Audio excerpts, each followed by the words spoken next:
Hello दोस्तों, कैसे हो? उम्मीद करता हूँ सब अच्छे होंगे। दोस्तों, आज इस वीडियो में हम एक ऐसा पैनल बनाने वाले हैं जिसमें हमारी नॉर्मल सप्लाई और हमारे जनरेटर्स या जनरेटर की सप्लाई दोनों को हम यूज करके हमारे मकानों में या फिर होटल वगैरह कुछ भी आप कहीं पे भी इसका यूज किया जा सकता है। तो जैसा आपको मैं उदाहरण के तौर पे बता देता हूँ, आप कई होटलों में देखते हो वहां पर कभी भी लाइट नहीं जाती है। क्यों नहीं जाती है वहां पर? क्योंकि दोस्तों वहां पर जनरेटर का यूज किया जाता है। तो वहां पर जनरेटर का यूज, जैसे मैंने यहां पर ये लिख दिया जनरेटर के लिए और यहां पर नॉर्मल सप्लाई। तो उस जनरेटर का और नॉर्मल सप्लाई को हम जब यूज करते हैं तो उसमें एक हमें चेंज ओवर स्विच लगाना पड़ता है, जो हमारा ऑटो चेंज ओवर स्विच है। जब हमारी नॉर्मल सप्लाई यानी हमारी जो पावर हाउस से आने वाली सप्लाई अगर कट आउट हो जाती है तो उस कंडीशन में हमारा ये auto change over switch automatic generator की सप्लाई को देख के हमारे सारे उपकरण को जनरेटर की सप्लाई से चला देता है। तो इसके हम आज पैनल बनाने वाले हैं और उसको हम डिटेल में बताएंगे, इसकी वायरिंग करके, और इसकी हम आपको बारीकी से बताएंगे कि किस प्रकार से ये वर्क करता है। तो चलिए हम पहले इसका वायरिंग कर लेते हैं। वायरिंग करने से पहले मैं आपको ऑटो चेंज और स्विच के कुछ मेन फीचर्स बता देता हूं कि इसमें क्या कहां पर कौन से वायर कनेक्ट होंगे और इसमें ये हमारे इस पे जो हमारे लिखे हुए हैं नॉर्मल सप्लाई और सोर्स एयर सोर्स भी, ये क्या काम आएंगे। तो जैसे हमने यहां पर लिख दिया नॉर्मल सप्लाई, तो आपको इसकी 3D पिक्चर आपको नेट पे मिल जाएगी, हम वहां से भी चेक कर सकते हैं। तो वहां से आप समझ सकते हो, लेकिन मैंने यहां पर डायग्राम से बता रहा हूं तो आप डायग्राम से एक बार समझ लीजिए। फिर आप डायग्राम से अगर आपको समझ में आ गया है तो फिर आप प्रैक्टिकली इसको करना आपके लिए बहुत आसान हो जाएगा। तो आप इसका यूज अपने छोटे मोटे कामों में, जैसे अपने छोटे मोटे मकानों में भी अगर आप जनरेटर यूज कर रहे हो तो वहां पर भी इसका आप यूज कर सकते हो। तो ये नॉर्मल सप्लाई के लिए हमारे यहाँ हो गया, ये 2 पॉइंट हमारे नॉर्मल सप्लाई के लिए हो गया और ये 2 पॉइंट हमारे जनरेटर की सप्लाई देने के लिए हो गया है। ठीक है, और ये एक नीचे 2 पॉइंट दे रखे, ये हमारे इसका आउटपुट यानी जनरेटर की और नॉर्मल सप्लाई की जो हमारे आउटपुट निकलेगी वो हम यहां से लेंगे। और हमने यहां पर एक एमसीबी यूज करी जो हमारी नॉर्मल सप्लाई को कंट्रोल करेगी, और एक एमसीबी हमने यूज करी ये हमारे जनरेटर की सप्लाई को कंट्रोल करेगी। और जो एक एमसीबी हमने यूज करी ये दोनों के जो हमारे चेंज ओवर स्विच से हमारी जो सप्लाई निकलेगी दोनों की, तो वो यहां से इसका लोड अगर ओवरलोड हो गया तो ये यहां से ट्रिप हो जाएगी। इसके लिए हमने यहां पर 3 एमसीबी यूज करी है। तो जैसे हमने यहां पर मान लिया ये हमारे हो गए, ये मैंने यहां पर दे दिया फेस पॉइंट। ठीक है दोस्तों, ये मैंने दे दिया यहां पर फेस पॉइंट, यानी ये हमारे नॉर्मल जो पावर हाउस से लाइन आती है वो इसकी बात कर रहे हैं। और यहां पर दे दिया हमने ये न्यूट्रल पॉइंट, यहां पर फेस पॉइंट दे दिया और यहां पर हमने न्यूट्रल पॉइंट दे दिया। अब क्या करेंगे, यहां से हम फिर से हमारा फेस निकलेगा और इसको हम दे देंगे नॉर्मल, हमारे नॉर्मल पावर सप्लाई है तो वहां पर हम इसका कनेक्ट कर देंगे। और इधर हम ये इसको कनेक्ट कर देंगे।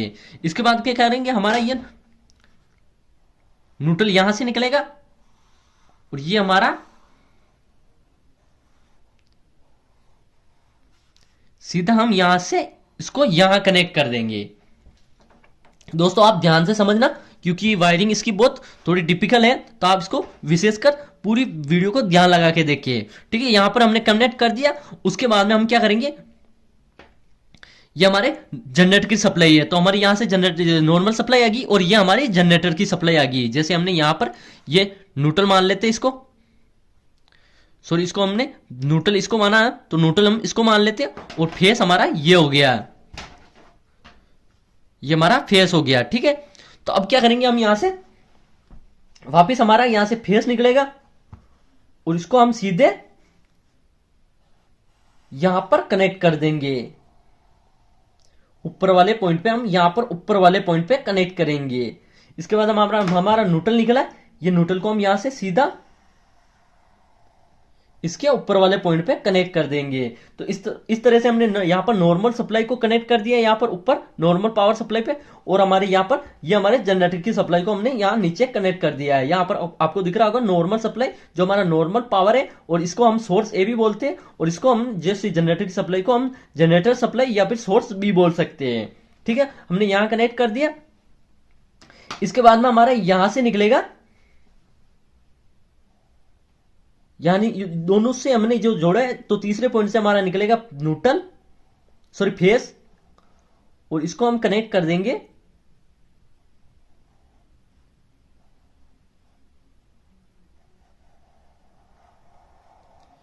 सीधा हम फेस को यहां कनेक्ट कर देंगे। और दूसरा हमारा निकलेगा न्यूट्रल, तो इसको हम सीधा यहां से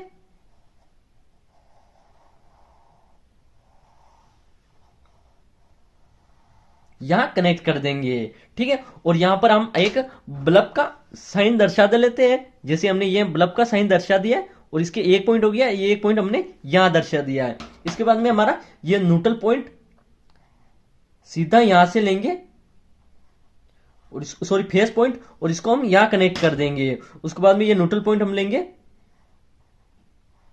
इसको यहां कनेक्ट कर देंगे। हमने यहां पर एक बल्ब लगा के आपको बताया है।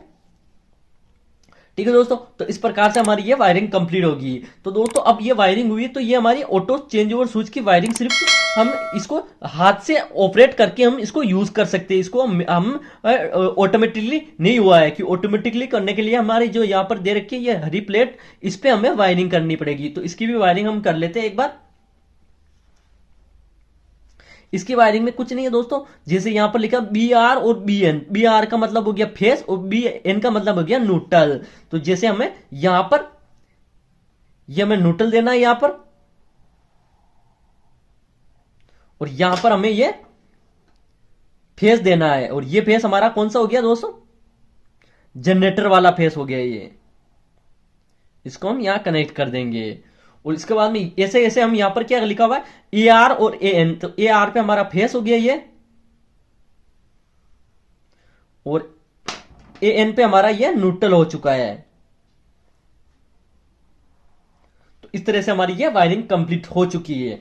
अब देखिए दोस्तों, यहां पर हमारा एक स्विच दे रखा है। ये स्विच के हमने साइन दर्शा दिया। जब हम स्विच को ऊपर की यानी कि ऊपर की साइड करेंगे, यानी मैनुअल करेंगे, ऊपर की साइड करेंगे स्विच को,